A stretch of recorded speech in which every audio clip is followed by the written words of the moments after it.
Bonjour à tous, bienvenue dans ce nouveau reportage dédié à la rencontre de gens passionnants qui œuvrent pour le vivant. Aujourd'hui, nous nous sommes levés très tôt pour partir à la rencontre d'Adriano Farano, qui est l'auteur du livre « Je ne mangerai pas de ce pain-là » et le fondateur de Pane Vivo, un pain exceptionnel, vous allez le voir dans ce reportage.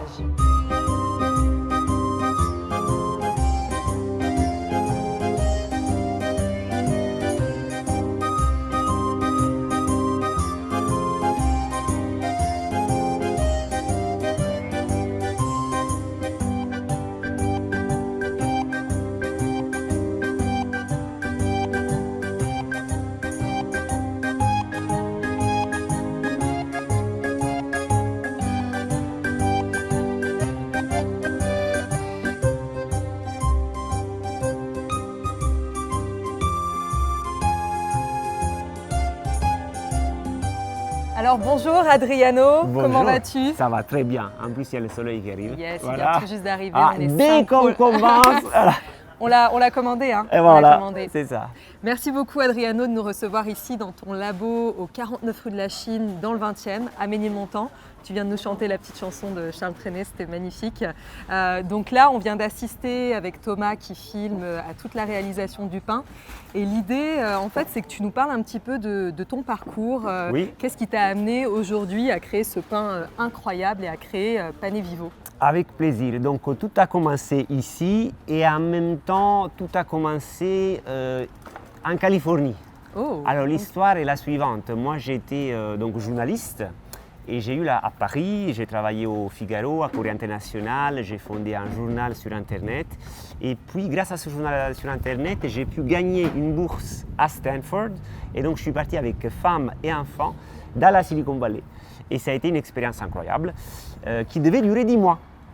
Mais au final, on a adoré, on est resté. J'ai fondé une start-up dans la tech et à l'issue de cette expérience formidable, j'étais un petit peu fatigué et j'ai eu envie de faire du pain presque comme une expérience cathartique. Ceux qui font du pain le savent, hein, c'est vraiment la matière première, le retour aux sources, surtout si on a la chance de tomber sur des bonnes farines. Et justement, j'ai cherché des choses qui puissent vraiment nous donner un pain digne de ce nom, mais ce n'était pas forcément facile. Et surtout, ce que j'observais, on a toujours eu beaucoup de convives à la maison, c'est que plein de gens me disaient « Adriano, ton pain est super, mais je ne peux pas trop en manger parce que je suis au régime, parce que je suis intolérant au gluten, parce que le pain aujourd'hui c'est devenu des calories vides, alors toi c'est quoi ta farine, etc. » Donc je voyais en fait énormément de méfiance de la part de beaucoup de gens vis-à-vis de cet aliment. Et on est en train de parler du pain, c'est-à-dire c'est l'aliment de base de notre civilisation, le pain du Christ, le pain qui est saint et sacré dans plusieurs religions, pas seulement la chrétienne. Et donc là je me suis dit, mais attends, comment c'est possible alors que le pain a été la base de notre alimentation, qu'il soit devenu à ce point aujourd'hui de la malbouffe? C'est clair. Et donc là, j'ai commencé une petite recherche qui m'a amené, je peux vous le montrer d'ailleurs, à écrire ce petit livre, « Je ne mangerai pas de ce pain-là ». Et je ne mangerai pas de ce pain-là, et donc une enquête qui essaie justement de parcourir toute l'histoire de la panification à partir du premier fournil ancestral que j'ai retrouvé. Apparemment, le plus vieux qu'on ait retrouvé, c'est bien avant le début du néolithique, ce serait il y a 32 000 ans.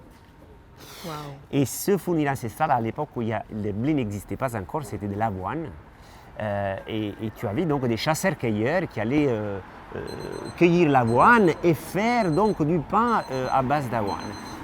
Et donc finalement, l'histoire du pain, elle est incroyable parce que finalement c'est l'histoire de l'homme. C'est comment le genre humain a pu domestiquer donc une céréale, donc on a parlé de l'avoine, mais très vite c'était le blé parce qu'il était plus performant, plus nourrissant. Comment l'homme a pu aussi découvrir une façon d'écraser le blé, donc de le transformer en farine. Le mot néolithique lui-même d'ailleurs nous définit en tant que meunier. Parce que néos lithos en grec ancien veut dire la nouvelle pierre. Et donc cette capacité à utiliser des outils pour faire à la fois des choses monstrueuses comme s'entretuer et se nourrir donc, en écrasant le blé nous définit tant bien que mal en tant qu'homme, Homo sapiens. Et c'est je pense, cette dualité qu'on retrouve jusqu'à nos jours, parce que finalement, ce qui s'est passé, c'est que dans les siècles derniers, le pain a connu une lente descente aux enfers. Il y a 3 choses finalement qui ont changé, c'est la génétique des blés, comment le blé est transformé en farine, et finalement comment cette farine, avec l'eau, on va la faire fermenter. Au niveau de la génétique, qu'est-ce qui s'est passé? On est passé de blé ancien, de taille haute, donc avec finalement des rendements assez faibles, mais une valeur nutritionnelle et une capacité de digestion très élevée, à des blés modernes. Des blés modernes qui, eux, vont avoir des rendements bien supérieurs. Si on compare toujours dans la famille du bio, on laisse tomber le conventionnel, le blé ancien, il te donne 1 tonne de blé par hectare, alors que le blé moderne bio te donne 4,5 tonnes par hectare. Oui, donc il y a vraiment une question de rendement et c'est pour ça qu'ils ont... Incroyable, incroyable. Donc on a commencé avec ces changements génétiques, numéro 1. Numéro 2, on est passé donc de la meule de pierre qui permettait justement d'avoir une farine intégrale, cette farine intégrale qui pouvait donc avoir un pouvoir nutritionnel très important. Donc au niveau de la farine, le changement était autant important parce qu'on est passé alors de la meule de pierre, la mouture intégrale à la meule de pierre qui permet justement de garder les parties les plus précieuses du blé, notamment le germe, le bébé du blé qui est riche en lipides très important, très intéressant pour la santé.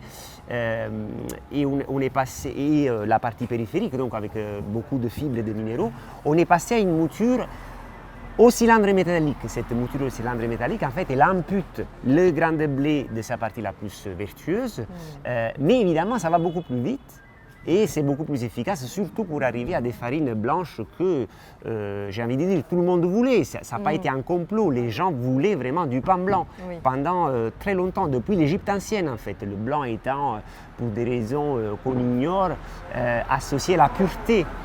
Et donc le consommateur demandait toujours de la farine blanche, qui était plus chère que la farine intégrale. Incroyable. Mais beaucoup moins intéressante nutritionnellement. Le pain blanc, c'était le pain des riches. Et donc on a fait ce changement. Et le 3e changement, peut-être le plus important, c'était donc le fait de passer du levain naturel à la levure. Alors la levure, ce n'est pas la levure chimique, c'est ce qu'on appelle la levure de boulanger. Mais là, c'est très important d'expliquer qu'est-ce que c'est cette levure. Pour le comprendre, il faut comprendre ce que c'est le levain. Alors le levain, c'est quoi? C'est de l'eau, de la farine. Tu les mélanges et en fait, ce qui se passe, c'est qu'à un moment donné, il commence à y avoir plein de bactéries lactiques qui vont arriver parce que qu'est-ce qu'elles veulent? Elles, c'est les sucres qui sont donc contenus dans les amidons. Le grain de blé étant surtout composé d'amidons. Et bien là, ils arrivent, les bactéries, ils se servent, vont manger tout ça et après, paf, vont faire des petits roux. Comme ça. Et à l'intérieur du réseau de gluten, c'est cela qui permet au pain de lever. Alors, donc ça c'est la fermentation naturelle au levain. Ces bactéries lactiques, donc, elles sont en nombre, mais il y a aussi quelques petites levures. Et en fait, l'homme, ce qu'il a découvert à un moment donné, à partir de la fin du XIXe siècle, c'est qu'il existait une levure en particulier qui faisait le job beaucoup plus vite que les autres. L'homme a donc pris ce micro-organisme et il a dit à tous les autres 199, aux 199 micro-organismes qui restaient, partez à la retraite. On n'a plus besoin de vous. Maintenant, on a trouvé le gagnant qui s'appelle Saccharomyces cerevisiae. Waouh, voilà. Sacré nom, hein? Voilà, Saccharomyces, c'est le sucre, le champignon cerevisiae de la cervoise, de la bière, parce qu'en fait, on la retrouve cette levure dans l'écume de la bière. Ok. Et donc à partir de là, on est arrivé à créer quelque chose de beaucoup plus facile à reproduire en laboratoire, à vendre, à produire de façon industrielle et surtout qui permet au pain de lever en 1 heure. Donc on le voit bien que cette histoire, l'histoire du pain, a été dans les derniers siècles donc une longue descente aux enfers. Pourquoi? Parce qu'en voulant créer quelque chose de plus performant, de plus rentable, en fait on a appauvri notre alimentation et on a finalement, on s'est égaré, on a volé au pain cette place quand même incroyable, ce rôle nutritionnel incroyable qu'il peut avoir. effectivement, quand on voit le pain que nous on fait aujourd'hui, bah, c'est un pain qui se digère très bien, avec un indice glycémique faible et qui contient presque autant de fer que la viande rouge. Un pain vivant. Et d'ailleurs, je tiens à préciser qu'il fait hyper froid là, on est à Ménilmontant et Adriano est en petite veste et il a super chaud. Donc c'est aussi le pain vivant, je pense, qui donne une belle dose d'énergie et qui permet de bien résister au froid. Mais oui, c'est hyper intéressant tout ce que tu nommes et de voir à quel point, en effet, pour des questions de productivité, les gens ont amoindri la qualité.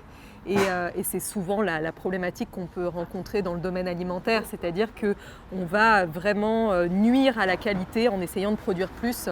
Et toi, tu as eu à cœur justement de revenir à la racine de cet aliment qui est un aliment ancestral, comme tu le dis très justement, et qui est à la table de toutes les tables du monde. Hein, parce que dans quel que soit le pays dans lequel on se rend, le pain, c'est quand même l'ingrédient qui rassemble, qui fédère et puis qui va accompagner tous les plats qu'on va pouvoir proposer. Tout à fait. Donc, d'ailleurs, le mot accompagner vient de pain. Ah, ok. Accompagner. Oui, c'est vrai, c'est vrai. On fait plein de découvertes aujourd'hui. Et alors l'idée là aussi, Adriano, donc merci de nous avoir partagé ton parcours. Tu as commencé à nous nommer un petit peu les bienfaits de ton pain. Est-ce que tu peux nous dire réellement quelle est la différence? On a bien entendu qu'il y avait plus de fer que dans la viande rouge, oui, etc. Ouais. Mais donc ce levain aussi, il va forcément permettre une meilleure digestibilité. Il va agir au niveau de la digestion. Tout à fait. Alors donc si on compare par exemple, on prend un pain bio complet qu'on achèterait chez son artisan boulanger ou dans une chaîne bio, d'accord? On va payer un prix quand même assez important. Et 9 fois sur 10, ça va avoir un indice glycémique supérieur à celui du Coca-Cola. Donc ça, c'est pas moi qui l'ai dit, c'est l'association de la meunerie française qui a conduit une étude clinique similaire à celle que nous avons faite, qui a sponsorisé une étude clinique dans laquelle le pain complet avait un indice glycémique supérieur au Coca-Cola, c'est-à-dire de 85. Donc le pain complet. Le pain complet. Ok, d'accord. Le pain complet, voilà. Donc on peut imaginer que même si la farine n'est pas complète, c'est encore plus élevé. Évidemment. Ok. Voilà. Sauf que moi, je ne tire pas sur la Croix-Rouge. La baguette, voilà, on oublie la baguette. Mais le pain complet, c'est quand même incroyable. Oui, c'est dingue. Le gluten, vous avez beau acheter un pain bio, en général, ça va être des variétés modernes de blé qui donc, par rapport aux variétés anciennes, et encore pas toutes les variétés anciennes ont un gluten digeste, et bah, ça va être quelque chose de foncièrement indigeste qui va vous rester là. Même pour les gens qui ne sont pas intolérants. Parce qu'en fait, ce qui est très intéressant, c'est qu'il y a énormément de personnes qui me disent « Moi, je ne pensais pas être intolérant, mais une fois que je mange pain de vivo, après je reviens à un pain normal, et ben je le sens là. Oui. » Et en fait, je pensais avant que c'était normal, que je mangeais du pain et ça devait rester là pendant une demi-heure. Ben non, ce n'est pas normal. Et troisièmement, il y a une pauvreté nutritionnelle incroyable. C'est-à-dire, nous, par exemple, on a 2,5 mg de fer pour 100 g de produit dans notre pain. Dans un pain complet normal, tu as 1,1. C'est moins que la moitié. Donc, tu vois bien qu'il y a une différence des différences assez importantes. Alors, comment nous, on a fait pour en arriver là? C'est-à-dire que, en fait, moi, quand j'ai voulu sauter le pas, je me suis dit, voilà, la question fondamentale, c'était la matière première. Où est-ce que je trouve le blé? Alors, comment j'ai trouvé ce blé? Je suis resté, donc j'ai passé à peu près 3 ans. Et à un moment donné, j'ai trouvé quelqu'un à l'INRA, l'Institut national de recherche en agronomie à Montpellier, une femme incroyable, qui était passionnée de blé ancien et qui m'a permis en fait de réaliser des analyses au niveau du gluten de 35 variétés de blé. Et là, les variétés qu'on a testées, c'était des variétés qui venaient de plusieurs régions italiennes, françaises, surtout, mais un peu de toute la Méditerranée. Et on a trouvé cette variété de Rousselot. Et en fait, rétrospectivement, on a vu que les blés durs de variétés anciennes étaient incomparablement meilleurs, à la fois d'un point de vue digestif, d'un point de vue nutritionnel, et aussi pour la richesse du germe, ce qui permet entre autres de baisser l'indice glycémique. Et malheureusement, au nord de la Loire, ça ne fait pas pousser, et dans le sud de la France, il n'y en a plus des blés anciens durs. Des blés durs anciens. Il n'y a plus du tout de blé ancien. Il y en a très peu, et ceux qui sont accaparés par l'industrie des pâtes. Voilà. Et alors, nous, on existe depuis 2 ans et demi, donc on va sans doute essayer de faire des projets, etc. Mais on a trouvé la Sicile. Alors, la Sicile, pourquoi? La Sicile, c'est Ça a été un réservoir en fait de céréales et de biodiversité céréalière pendant très longtemps. D'ailleurs, il y a une histoire assez intéressante à la mythologie grecque. On raconte que la déesse Déméter aurait offert le blé aux Siciliens pour les remercier de l'avoir consolé suite au rapt de sa fille Perséphone. Parce qu'elle tournait dans toute la Sicile, elle était désespérée, la pauvre. Il y avait son frère qui avait enlevé Perséphone. C'est ainsi par la suite qu'en faisant un deal avec son frère, il y a les saisons qui seraient nées. Ok, Parce qu'elle a je dit, savais pas. tu la gardes pendant l'automne et l'hiver, je la reprends pendant le printemps et l'été. Et c'est comme ça que les saisons seraient nées. Mais il y a eu ce pacte avec les Siciliens finalement de biodiversité, de dire voilà, moi je suis désespéré, je cherche ma fille, vous m'avez consolé, je vous offre le blé. Très beau cadeau. On va peut-être poursuivre à l'intérieur, Ouais, Adriano. ok.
Alors Adriano, on est dans les locaux là, du labo. Enfin les locaux, on est dans le labo plutôt. Ouais. Et donc là, tu étais en train de nous parler un petit peu du mythe du blé là en Sicile. Oui. Et pourquoi tu avais choisi finalement la Sicile comme pays, comme lieu d'origine pour t'approvisionner en blé Oui. ancestral. Oui, d'ailleurs, tout le monde me dit, vous êtes sicilien, hein, je vais Ben faire oui. les vacances. Moi, je ne suis pas sicilien. Tu es napolitain. Je suis napolitain et très fier de l'être d'ailleurs. Mais effectivement, j'aurais pu aller sur la Lune. Oui, ben c'est ce que tu disais, tu Ça a étais été un tellement combat, animé voilà. par cette cause que tu aurais pu aller partout. Quoi. Exactement. Donc il y a eu vraiment cet engagement très fort qui a été appuyé par des experts. Donc je parlais tout à l'heure de cette personne de l'INRA, il y a eu des agronomes, il y a eu un gastro-entérologue qui est à Harvard, qui a été le fondateur du premier centre d'études sur la maladie cœliaque, qui m'a aussi beaucoup conseillé. Finalement, il y a plein de gens qui ont été d'une bienveillance incroyable et qui ont inspiré ce travail de recherche qui a donc informé la décision de partir sur un blé ancien. Et ce blé ancien, c'est un blé qui a énormément de bienfaits pour la santé. et qui permet donc d'avoir un pain digeste, indice glycémique bas et nutritionnellement très riche. Superbe. Et alors, donc la Sicile, ça s'est présenté à toi parce que quelqu'un t'a parlé de ces variétés ancestrales qui étaient présentes sur place. Oui, voilà. Et ça a été un travail donc effectivement d'analyse. Donc on a pu rapatrier plusieurs échantillons de farine sur la base desquels j'ai réalisé moi des échantillons de pain. On a fait analyser à la fois les farines et le pain. On a fait des analyses donc in vitro sur ces deux éléments et c'est à l'issue de ces analyses qu'on a pu donc déterminer quelle était la variété pouvant donner un pain au gluten le plus digeste qui soit. Alors il est important de spécifier que les personnes atteintes de maladie cœliaque ne peuvent pas consommer ce pain, même si j'en ai quelques-unes qui le font et me disent moi je n'ai pas de symptômes, soit, et que à contrario vous avez 99% des personnes qui sont intolérantes au gluten, là aussi il y a quelques exceptions, c'est important de le préciser. Il faut toujours commencer par petits bouts, mais en général ça passe comme une lettre à la poste, qui donc peuvent tolérer ce pain sans problème. Superbe. Et donc tes investigations ont duré à peu près 3 ans. 3 ans. Et est-ce que c'est pendant ces 3 années-là que tu as écrit ton livre ou Oui, c'est après? C'est ça, c'est pendant ces années-là. D'ailleurs, le livre a très peu de connotations promotionnelles. En général, quand un boulanger, un cuisinier écrivent un livre, voilà, c'est surtout... Voilà. Là, vous avez 3 fois le mot pane vivo dans le livre, parce que c'est vraiment plus Adriano le journaliste que Adriano le créateur qui parle, parce que je voulais partager le sens de ces recherches et les résultats qui ont donc après informé les choix qui m'ont conduit à vouloir à un moment donné mettre la main à la pâte. Et alors, comment ça s'est passé par la suite, après ces 3 années d'investigation? Tu t'es dit, tiens, je vais venir à Paris. Oui, je vais venir à Paris parce que donc, j'étais en Californie et ça se passait très bien. Pour des raisons personnelles, on a décidé de rentrer en Europe pour le plus grand bonheur de notre famille à laquelle on est très attaché. Et puis ici, j'ai donc fondé la boulangerie. Au départ, donc, on était juste tous les deux avec Ardoan, qui est donc notre chef boulanger. Et Ardoan, donc, il a été la première personne, donc vraiment à me faire confiance en tant que personne pour pouvoir rejoindre l'équipe. Au départ, ce que je m'étais dit, c'était ce pain, on va commencer à le vendre au restaurant. À Paris, il y a quand même beaucoup de restaurants gastronomiques, pouvant mettre un certain prix dans le choix de leurs matières premières. Et on ouvre comme ça, j'avais déjà trouvé 4 ou 5 clients, le 3 mars 2020. Au bout de quelques jours, tous les restaurants ferment. Et donc là, on a dû se réinventer. C'est pour ça qu'encore de nos jours, il n'y a pas de comptoir. Ici, au départ, ça devait être qu'un labo. Et à un moment donné, je me suis dit, bon, on va prendre la grille où on met normalement les pains juste à refroidir, à s'essuyer, comme on dit. Et je l'ai mis dehors, et dit, qui en veut? Et encore aujourd'hui, on n'a pas changé. Ça a été un peu la bénédiction du ciel. Donc, on est content comme ça. Mais c'est super parce qu'il y a vraiment un esprit aussi très chaleureux, convivial et puis ça donne envie d'échanger parce que les gens qui viennent ici sont aussi dans une réelle démarche de santé la plupart du temps. Ils ont envie de comprendre ce qu'ils sont en train d'ingérer. Et d'ailleurs, ton pain porte un très joli nom parce que le pain vivant, on sent que c'est vraiment un aliment qui va nourrir la vie en nous quelque part. Et qu'on ingère quelque chose, c'est ce que tu nommais précédemment, c'est-à-dire que ce n'est pas un aliment qui a été raffiné, frelaté, avec de la levure, etc., qui va quelque part détériorer un peu notre flore intestinale. Là, au contraire, et d'ailleurs, moi je peux vraiment témoigner, et j'ai eu un véritable coup de cœur sur ton pain, c'est-à-dire qu'on a un confort digestif qui est vraiment palpable. On sent qu'on n'est pas du tout lourd, qu'on n'est pas du tout... Et bon, moi j'avais pour habitude aussi de consommer du pain sans gluten, et ça n'a rien à voir. C'est-à-dire que même les pains sans gluten, bon, ils ont tendance déjà à faire lever grandement la glycémie. Et c'est vrai qu'il peut y avoir vraiment cette sensation de lourdeur, où on sent qu'on est un peu enfariné quelque part, alors que ton pain, il est assez incroyable parce que non seulement il est divin, il y a vraiment cette légèreté, cette texture très gourmande, et en plus, il y a cette digestion qui est grandement facilitée.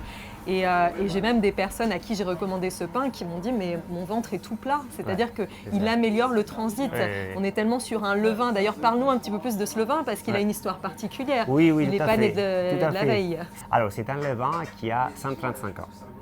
Alors déjà, lorsqu'on sait ce que c'est le levain, c'est-à-dire un simple mélange d'eau et de farine qui va être enrichi par ce qu'on appelle les rafraîchis, c'est-à-dire le fait de le nourrir, toujours en eau et en farine. On comprend en fait que c'est quelque chose d'extrêmement simple et c'est cette simplicité qui fait sa force parce que tout le monde peut le rafraîchir, il y a plusieurs personnes qui peuvent le rafraîchir, il peut voyager, il peut bouger. En voyageant, moi je l'ai amené pas sur les 5 continents mais presque, il va capter en fait la biodiversité locale des micro-organismes parce qu'il y a certaines bactéries qui vont être plus présentes ici que par exemple à San Francisco où j'étais avant. Et notamment, il existe un Lactobacillus sanfranciscensis. Waouh, la classe!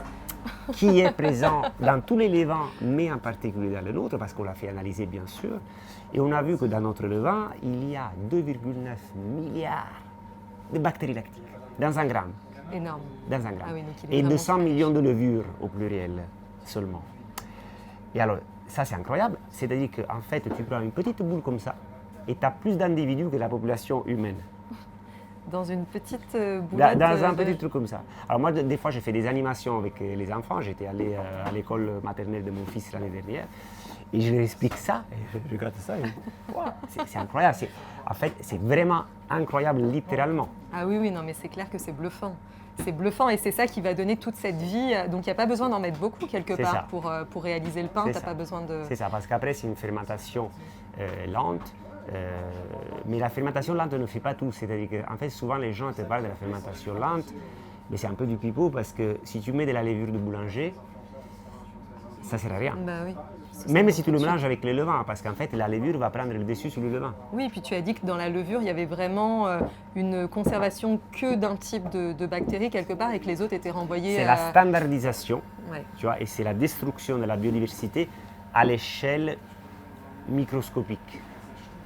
Et ça a été entériné par la réglementation française qui autorise les boulangers, pour les pains bio levain, à rajouter de la levure.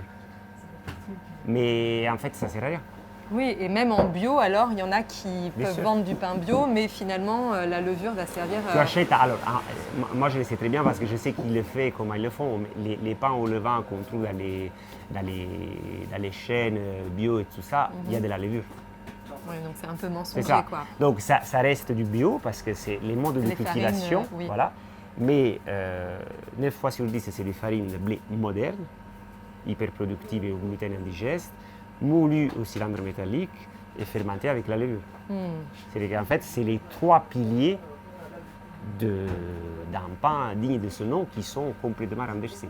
Et ce qui est important de préciser aussi, c'est que toi, tu es vraiment très à cheval sur la qualité. C'est-à-dire que même le sel que tu utilises est un sel de l'île de Ré. Donc vraiment, tu vas dans les moindres détails chercher les ingrédients d'une ultime qualité pour offrir finalement un produit très noble qui va être profondément nourrissant. Tout à fait. Alors le sel de l'île de Ré, c'est intéressant parce que c'est un des rares sels dits agricoles en France, c'est-à-dire qu'ils obéissent à une logique de type agricole et c'est une récolte du sel qu'on fait, ce n'est pas une production. Et comme le sel de Noirmoutier, comme le sel de Guérande également, mais le sel de l'île de Ré, sa spécificité, c'est qu'il ne contient que 94% de sodium, le reste étant des micronutriments tels que le iode, le magnésium, le zinc, évidemment en toute petite quantité. Mais ça donne quand même un niveau de nutrition qui est plus intéressant. Et surtout en termes de quantité, on en met moins, environ 30% en moins des quantités de sel qui sont recommandées, sachant que l'ANSES, donc l'autorité nationale sur la sécurité alimentaire en France, a dit clairement que la cause numéro 1 de la surconsommation de sel dans ce pays, 17% pour les femmes, 34% pour les hommes, est le pain. Ce n'est pas les saucissons, c'est le pain. Oui, donc les boulangers ont tendance à énormément saler et puis bon, généralement pas avec du sel de grande qualité. On les comprend, les boulangers, à vouloir mettre trop de sel. Pourquoi? Parce que les farines de blé modernes n'ont plus aucun goût. Donc il faut quand même conférer un peu de goût au pain. Et voilà. En tout cas, ça donne déjà un bon tableau de voir que cet aliment, en effet, a été grandement appauvri nutritionnellement et que c'est précieux de pouvoir revenir aux sources et d'avoir des gens comme toi qui ont fait des recherches, des investigations pour proposer un produit d'excellente qualité. Alors, est-ce que tu peux nous expliquer un petit peu, étape par étape, comment ça se passe, la confection du pain? Tout commence avec le pétrin où on va incorporer donc de l'eau à la farine. On fait donc ce travail de pétrissage avec une machine. Et ce travail de pétrissage, en fait, on le fait d'abord uniquement avec l'eau et la farine. Pourquoi? Parce que ça enclenche un processus appelé de l'autolyse, qui est un processus découvert par un chimiste français qui s'appelait Clavel. Et ce processus de l'autolyse, en fait, permet d'activer les enzymes qui sont naturellement présentes à la farine.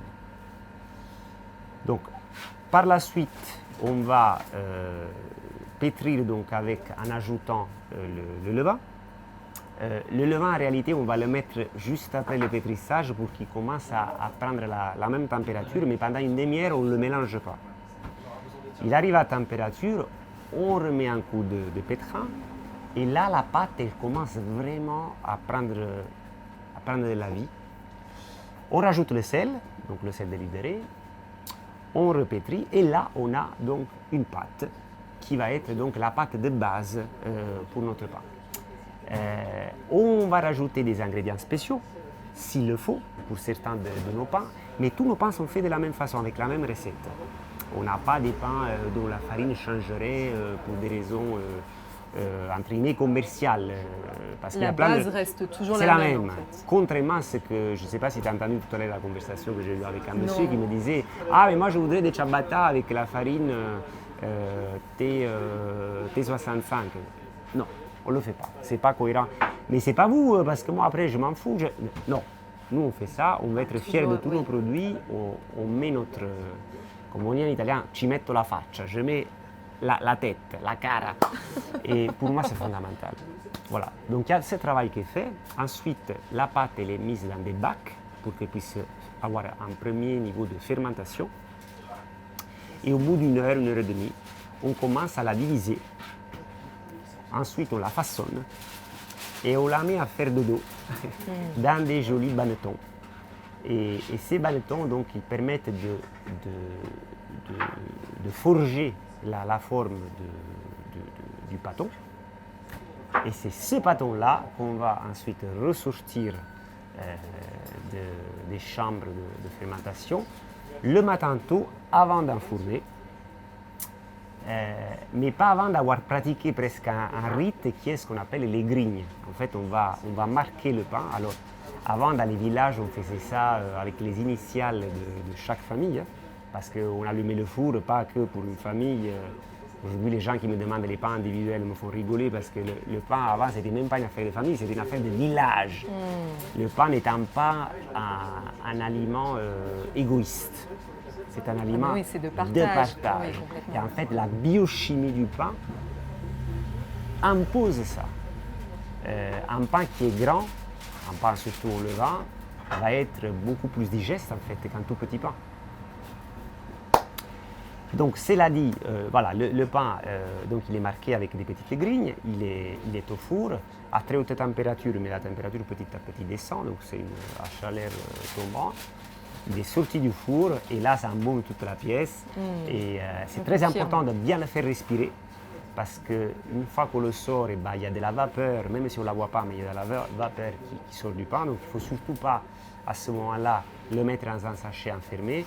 C'est pour ça que pour faire les choses bien, nous par exemple, quand on envoie les pains à tous nos abonnés à toute la France, on est obligé d'attendre que ça refroidisse naturellement avant de les mettre dans le sachet.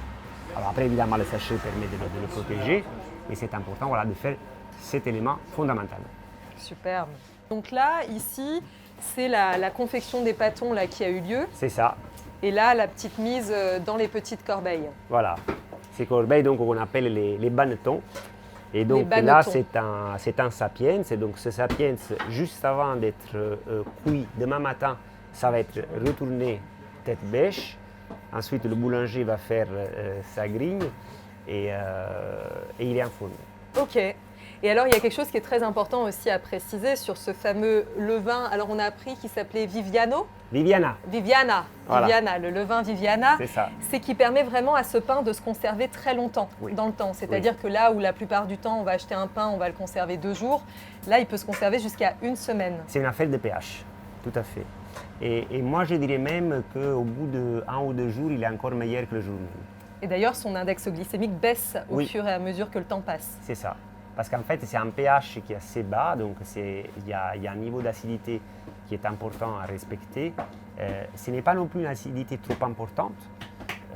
Ça, c'est important à souligner, mais c'est cela qui permet en fait de chasser les champignons et au pain de se conserver plus longtemps.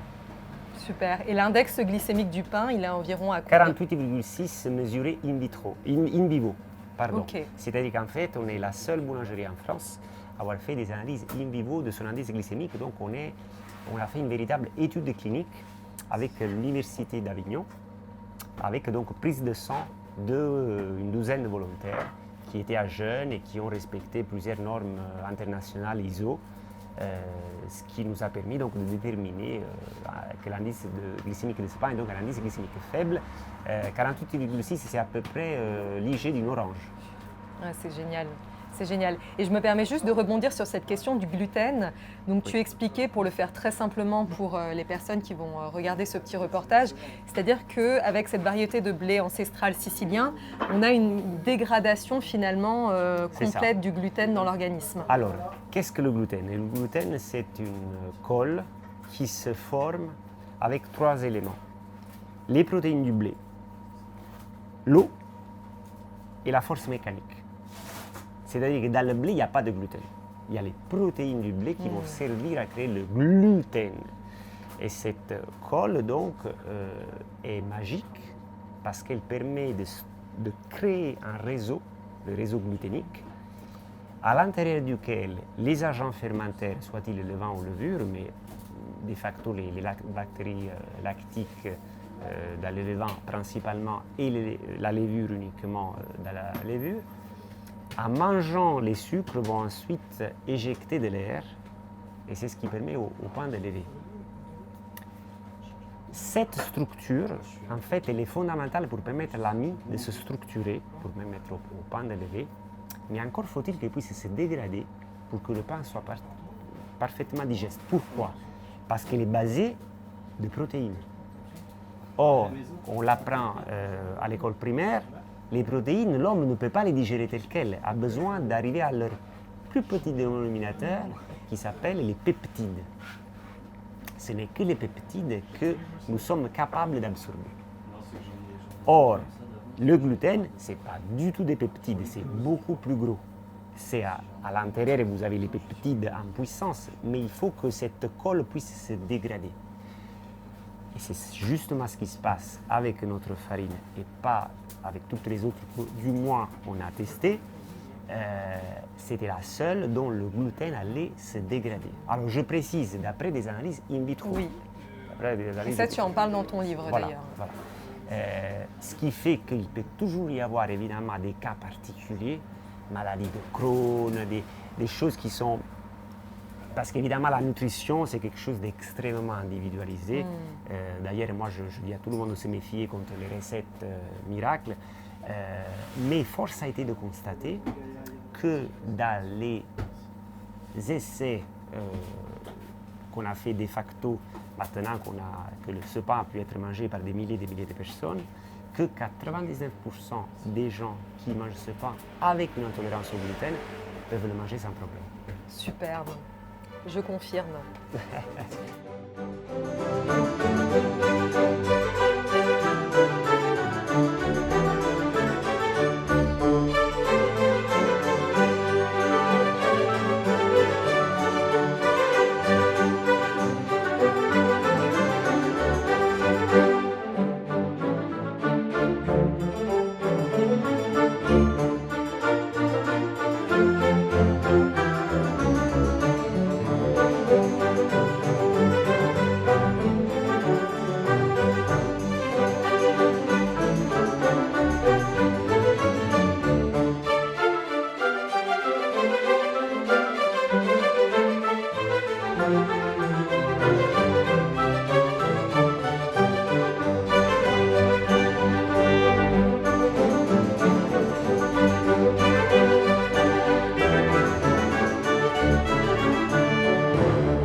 Alors Adriano, on se retrouve devant une de tes boutiques rue du Bac. Donc là, on est au 78 rue du Bac dans le 7e arrondissement de Paris. Et donc l'idée, c'est de découvrir un petit peu l'univers d'une de tes boutiques avec tous les pains, les produits que tu y proposes. Et alors, on avait une petite chanson à Ménilmontant. Est-ce qu'il y en a une rue du Bac? Alors, je ne sais pas, je pourrais en inventer une. Bac, bac, bac, de bac, de bac, ba, bac, bac, bac, la, papa, ba. Voilà. Merveilleux. Parfait. Alors, ici, donc, nous avons ces magnifiques céramiques de la côte amalfitaine. Vous avez l'eau, le blé, l'air, le ciel. Et ça vient vraiment de chez moi. Il y a toute une tradition sur la céramique. Et puis, je peux vous montrer à l'intérieur.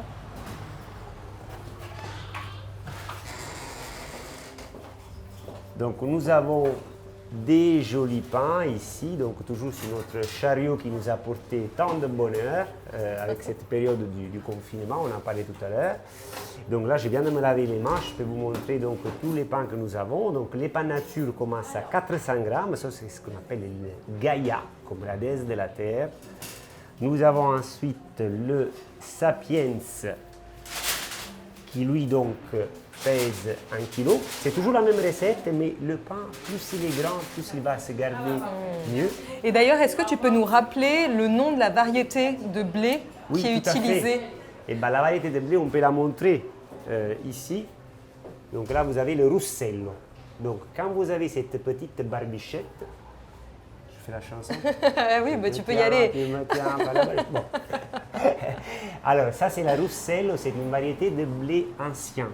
En réalité, on devrait dire des blés hauts. Parce qu'en fait, la grande variété des blés, c'est les grandes familles, c'est les blés anciens, les blés modernes. Les blés modernes, c'est des blés bas. Oui. Et pourquoi ils sont bas? Parce qu'on a introduit artificiellement le gène du nanisme pour que le blé soit plus productif. En étant plus bas, la plante, en fait, plus basse, elle a tendance, en fait, à avoir des rendements plus élevés. Pourquoi? Parce qu'elle va avoir moins tendance à tomber. D'accord, ok. Oui, donc on est vraiment sur des petits champs de blé. Voilà, et vraiment qui font comme ça, là, de pâquerettes. Ok. Et là, il y a donc avec ça un problème principal qui est celui qu'en étant tout bas, ils ont besoin de désherbants. D'accord. Ils ont aussi une farouche tendance à ne pas trop développer les protéines et donc il faut mettre beaucoup d'engrais azotés. Et c'est ça d'ailleurs ce qui fait le gluten indigeste. Ça vient de là. Alors que là, on est sur des blés qui sont de taille haute, donc avec des rendements pas très importants, justement parce qu'en étant de taille haute, il y en a beaucoup qui tombent. Et donc, il faut vraiment sélectionner que les meilleurs. Et alors, nous, notre travail qu'on fait avec notre meunier en Sicile est un travail vraiment intéressant à la frontière entre le côté ancestral et la modernité. Parce que donc, tous ces grains de blé, en fait, ils sont passés au crible, vraiment, dans une machine qui permet de sélectionner uniquement les grains de la plus grande qualité. Parce que sinon, ça ne marche pas. Alors, Russello, ça vient de, comme en français, rousse. Roux, c'est la couleur. Parce qu'effectivement, quand on le voit, il y a des tons on voit qu'il y a des tons. Voilà. Et ça, c'est vraiment le côté caroténoïde qui fait ça. D'accord, ok. Voilà, le caroténoïde est très important pour la santé. Ça protège de l'humeur. Ça protège de la tumeur et ça améliore l'humeur. Voilà, un beau jeu de mots, c'est vrai. Et alors oui, donc là, tu nous présentais tes différentes variétés de pain. Les pains nature, nous l'avons de 400 grammes, on appelle ça Gaïa. De 1 kg, on appelle ça le Sapiens. Et de 2 kg, on appelle ça le Panone. il panone, en italien tout ce qui est one, c'est grand. Voilà. Wow. Après, la recette est la même pour le pain nature. Et c'est d'ailleurs cette recette-là qui représente la base de tous nos pains. Donc, par exemple, on commence avec les petits. Donc, on a le flambetto. Alors, on l'appelait comme ça juste à la sortie du premier confinement. C'était le flambeau de la liberté, du premier déconfinement. Je trouve que c'est un beau flambeau de la liberté. Voilà. Nous avons ensuite le fighetto. Alors, ça, c'est avec la figue séchée. Et le fighetto, donc, en italien, fighetto, ça veut dire petit frimeur. Ah, c'est vrai qu'il se la pète. Hein. Voilà, c'est un petit pain qui se la pète. Exactement. Tu sais, en Italie, il n'y en a pas beaucoup de gens qui se la pètent. On est toujours très humble. Voilà. Alors, ensuite, nous avons le calypso, c'est à l'algue kombu royal des Côtes d'Armor. Bonjour, monsieur, vous voulez goûter? Moi, je fais des spectacles là. Mais... Bah oui. Voilà. Il est très bon. Petit Calypso. goût iodé. Voilà, petit goût iodé. Et on sent un petit peu le umami de l'algue kombu. Et tu rajoutes aussi de l'huile d'olive dans Oui. celui-là. Il y a un côté C'est aussi le côté très rond, moelleux, ouais, voilà. délicieux, Et donc d'ailleurs, l'huile d'olive, je peux vous montrer. hyper intéressant. C'est donc, on a notre propre huile d'olive, on travaille en direct avec un producteur qui donc cultive cette variété ancienne là aussi d'olive qui s'appelle la nocellara. La nocellara, c'est des olives qui sont grosses comme ça. Et en fait, elles ne sont pas grosses parce qu'elles ont plus de chair, elles sont grosses parce qu'elles ont un noyau plus grand. Et lorsque tu as un noyau plus grand chez l'olive, ça veut dire que tu as beaucoup de polyphénol. Superbe. Et le pH aussi est très intéressant parce que c'est un pH neutre sur cette Alors huile, en fait, c'est on ça? a un taux d'acidité à 0,15%. Ok, Le minimum légal, c'est 0,10. d'accord. En fait, selon les années, c'est entre 0,10 et 0,15, ce qui permet là aussi de mieux assimiler les antioxydants. Alors, on revient sur les pains. Donc, je vous ai montré les calypso. Et là, on a cette petite merveille, c'est l'Esmeralda, comme l'héroïne de Victor Hugo. Esmeralda, là aussi, on a la même recette. On a aussi de l'huile d'olive. Et ce qu'on va rajouter, c'est la fleur de fenouil sauvage. Alors, il y a une fenêtre de tir de 15 jours en juillet où, en Sicile, on va récolter à la main, cueillir la fleur du fenouil avant que ça ne se transforme en graine. Et alors là, c'est la matière première, je dois l'avouer, la plus chère. C'est la matière première la plus chère que nous avons. Ah oui, ok. Ça vaut, donc nous l'achetons 300 € le kilo. Parce qu'en fait, c'est un travail manuel comme le safran. D'accord. C'est-à-dire qu'il faut vraiment deux petits doigts qui vont cueillir de façon très légère sans que ça se casse, etc. Mais ça vaut le coup parce que, bon, déjà, on n'en met pas des tonnes, mais c'est juste ce qu'il faut pour donner. C'est superbement fait parfumé, c'est très très bon. Et ça, alors, ce pain-là, tu peux manger ce que tu veux, tu vas bien le digérer. Oui, parce que c'est carminatif, en plus le fenouil, il y a ça. vraiment cet effet sur la digestion, C'est ça. c'est top. C'est Quoi. ça. Ça Moi, ça régale. m'est arrivé, j'avais un bon saucisson fermier qu'on m'avait donné à un ami à moi qui le faisait lui-même. Pour le digérer, bonne chance. Mais tu le manges avec ça. Mais d'ailleurs, tu m'avais pas raconté qu'il y avait une dégustation de chocolat qui s'était faite avec ton pain. Oui. Et qu'entre chaque dégustation, il mangeait ton pain et que Oui. ça avait vraiment permis aussi une belle digestion de tout ce chocolat. Oui, oui. Et un indice glycémique pas trop, enfin une glycémie pas trop élevée parce que quand tu fais une dégustation, de vin chocolat dans une soirée, imagine. Ouais, Et donc en plus ça permet de rincer un peu la bouche. superbe. Bonne astuce pour les amateurs de chocolat. Voilà. Et donc oui, là on a vu celui à la fleur de fenouil. Et donc ces pains en fait on peut se les faire livrer à la maison. Ça c'est génial. Voilà. Ça c'est top. En effet, parce qu'il y a pas mal de personnes qui ne sont pas parisiennes. C'est vrai que là toutes tes adresses, d'ailleurs on va nommer tes différentes adresses à Paris. Mais il y a certaines personnes qui vivent aussi en banlieue ou à la campagne et qui n'ont pas la possibilité de se rendre sur place. Et donc tu proposes de la livraison pour ces personnes-là. Tout à fait, tout à fait. Effectivement, on a créé ça parce que, alors déjà, la petite histoire, c'est qu'avec le confinement, il y a pas mal de Parisiens qui ont quitté la capitale. Oui. Et donc, il y a des gens qui m'ont dit, soit tu me livres, soit je te tue. Et j'ai dit, ok. Parce qu'effectivement, une fois qu'on s'habitue à ces pas, après, on ne peut plus revenir en arrière. Mais c'est clair. Et donc, des pièces comme ça d'1 kilo ou alors 2 fois 1 kilo, on les livre donc notamment dans le cadre d'un abonnement et ça permet donc d'avoir plus de sujets peints à la maison. C'est ça. Tout à fait, et je peux en témoigner parce que je vis aussi la plupart du temps dans la Drôme provençale. Et tu as bien de la chance. Je reçois mon pain dans la Drôme et c'est hyper bien emballé. Vu que c'est un pain en plus qui est au levain, il se conserve très très bien, il voyage très bien.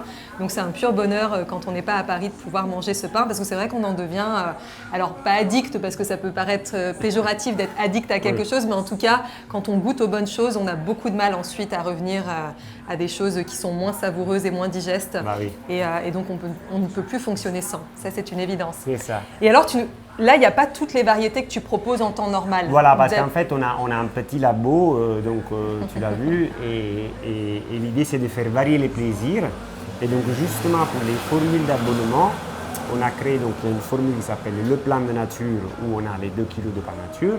On a le plan de nature et un brin d'aventure où on va recevoir un petit pain spécial qui change à chaque fois. Donc ça peut être justement celui-ci ou alors nous en avons un à l'olive nocellara de Sicile, l'huile d'olive nocellara de Sicile et le romarin du Cap Corse qui s'appelle Livia, qui est ton préféré. Oui, exactement. Alors pareil, on ne le fait pas tous les jours, mais on le met dans la formule de temps en temps. Et il y a aussi le calypso qu'on vient de voir, ainsi que le macchia, qui est un pain aux herbes du maquis corse, dans un endroit en Corse où je me suis marié, dans le Cap, et dont je connais personnellement donc, Claude Orsi, qui est le cueilleur d'herbes sauvages. J'ai eu la chance de passer une semaine en Corse pendant les vacances de la Toussaint et on était en train d'aller à la plage parce qu'il faisait super beau et je tombe sur Claude, qu'est-ce que tu fais là? Et ben je cherche ta myrte sauvage. Wow. Parce que c'est la période de la myrte, après lui il a fait sécher et il la broie légèrement, il enlève les parties plus ligneuses et paf, ça donne un goût, un parfum incroyable. Il est incroyable ce pain. En plus, il y a de la népita dedans et voilà. Ça donne un petit goût un peu mentholé. Voilà. C'est très surprenant pour un pain et c'est vraiment jouissif en bouche. Ouais, il y a toute une explosion de saveurs. Oui. Il y a aussi de l'huile d'olive qui est toujours. avec de l'hélicryse. Ouais. C'est vraiment ça. Donc une on prend petite merveille. l'immortelle, donc l'hélicryse, on la met en infusion dans l'huile d'olive.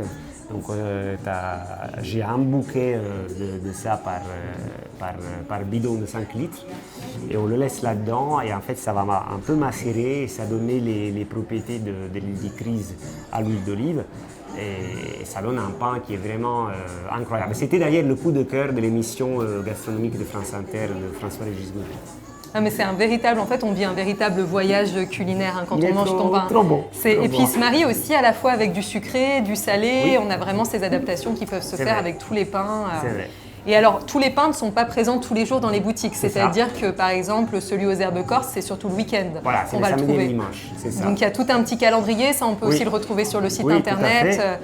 Mais après, pour les abonnés, donc on fait l'exception les jours où on envoie le pain à tour de rôle, donc ces différents pains, que ce soit le macchia, le livia, le calypso, le sherazade, on n'en a pas parlé, sherazade. Oh, le sumac. Pas là, mais le sherazade, il est incroyable, il est avec le sumac d'Ispahan et les feuilles de za'atar, de Terre Sainte. Voilà, à chaque fois, on va vraiment chercher des aliments, des ingrédients qui vont avoir un sens nutritionnel, mais qui peuvent aussi, d'une certaine façon, nous transporter ailleurs, parce que finalement, quand on mange, on se nourrit, mais ça nourrit aussi notre imaginaire. Absolument. Et ça, c'est très important d'allier les deux éléments. Tout à fait. Et alors, je voulais juste rebondir sur quelque chose qui est assez important aussi, l'eau qui est utilisée pour faire le pain. Tu me disais ça tout à l'heure. Donc, c'est une eau qui est filtrée d'une certaine manière. Est-ce que tu peux nous en dire un petit peu plus? Oui, donc il y a un système au sel. C'est un sel entre guillemets inactif, c'est-à-dire qu'il ne va pas se détériorer. Il faut le changer tous les 6 mois à peu près. Et ça permet de filtrer l'eau tout en préservant en fait la biodiversité notamment des bactéries qu'on va retrouver, les bonnes bactéries qu'on va retrouver dans l'eau, ce qui par ailleurs permet de renforcer ce travail de fermentation qui est donc opéré par le levain naturel. Super. Et puis tu me disais aussi, il y a une petite légende à Ménilmontant. Alors Ménilmontant, en fait, moi j'ai retrouvé des écrits qui donc nous expliquent que la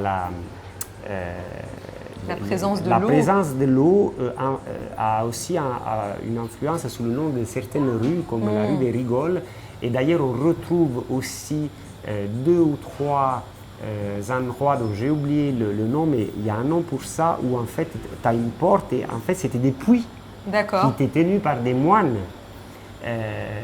Et d'ailleurs, à l'époque, il y avait beaucoup de vignes, il y avait tout un système d'irrigation. De façon générale, plus vous êtes en haut dans une ville, plus c'est mieux pour l'eau. Oui, plus l'eau est qualitative. Voilà, c'est ça. Et donc là, elle est refiltrée, donc il y a vraiment de A à Z, tout le process est extrêmement étudié pour avoir finalement un pain d'une extrême qualité qui est juste là. Et puis c'est un lieu qui n'est pas humide, c'est-à-dire qu'il n'est pas dans la plaine, c'est en haut, et donc on n'est pas dans un environnement comme, je ne sais pas, ça peut être le marais ou des endroits qui sont un peu plus comme ça. Voilà, donc ça a une petite influence. Superbe, c'était le petit clin d'œil. Et alors, dans ces boutiques, donc il y en a une rue du Bac, il y en a une vers Bosquet. Voilà, donc dans le 7e, nous avons le 78 rue du Bac, ensuite le 27 rue Bosquet qui est à côté de la rue Claire. On est dans le 16e, parce que j'ai mon beau-frère qui est là et il m'avait parlé de ce petit lieu tout petit de 20 mètres carrés qu'on a trouvé, donc au 10 rue Le Camp, à côté de la rue de l'Annonciation. Et puis donc, nous avons l'Officina donc au 20 rue Albert Thomas, à côté de République. Et pour finir, nous sommes les vendredis et les dimanches sur la place Monge avec le marché en plein air, qui est un des plus anciens de Paris, et le samedi au marché de Port-Royal. Superbe, donc il y a plein d'options pour retrouver Panevivo.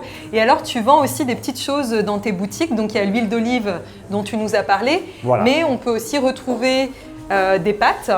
Exactement, les linguines. Les pâtes sont faites exactement de la même façon que le pain, sauf le levain et le sel. Donc il y a farine et eau, mais c'est la même farine. On a les tagliatelles, on a le sel de l'île de Ré, pour les raisons qu'on expliquait tout à l'heure. Donc un sel qui va être pas trop riche en sodium. Là, vous l'avez mélangé avec l'ail des ours. Donc ça, c'est très intéressant parce qu'en fait, l'ail des ours va donner plus de goût. Donc finalement, vous mettez moins de sel. Par exemple, pour saler une viande, une salade, on a des petits sacs en coton bio. Le livre, je ne mangerai pas de ce pain-là, qui est donc l'enquête que j'ai réalisée. Ce petit livre de la collection de l'épure, 10 façons de le préparer, le pain rassis, parce que le pain, donc une fois que c'est un pain digne de ce nom, il n'y a pas besoin de le jeter, on peut en faire plein de choses. Nous travaillons également avec une jeune femme qui a fondé cette marque qui s'appelle Carré Sauvage et qui produit donc du chocolat cru, c'est-à-dire un chocolat qui ne va pas monter au-delà de 45 degrés, ce qui permet de mieux conserver les propriétés antioxydantes du cacao. Et pour finir, ça on vient de le rajouter, c'est une sauce tomate trop bonne. Alors c'est une variété italienne mais qui est cultivée dans le Gers. Voilà, et c'est une marque qui s'occupe de faire des sauces tomates de plein de couleurs différentes et de plein de variétés de blé différentes. Merci beaucoup Adriano, c'était vraiment un bonheur de partager ce moment avec toi. Merci de nous avoir accueillis dans ton labo, dans cette boutique rue du Bac. Merci, et puis on espère vraiment que ce petit reportage vous aura plu. On vous invite grandement ici à laisser les questions en barre de commentaires si toutefois vous en avez. Et puis à venir déguster, il y a des dégustations tous les jours dans les petites boutiques. Vous pourrez vous faire votre propre opinion, mais en tout cas on peut vous dire que c'est divin, c'est très savoureux et donc on ne peut que vous inviter à venir déguster tout ça sur place. Merci beaucoup Alice. Merci Adriano et à très vite pour de nouvelles aventures. À très vite. Et j'espère que ce petit reportage à la découverte de Panevivo vous a plu. N'hésitez pas à vous abonner à ma chaîne YouTube et à mettre un pouce en l'air si c'est le cas. Et je vous dis à très bientôt pour de nouveaux reportages passionnants et inspirants. Prenez soin de vous. Prenez le montant, mais oui, madame, c'est là que j'ai laissé mon cœur.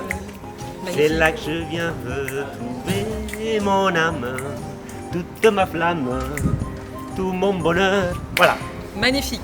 Ce sera dans le best-of. Panevivo. Panevivo.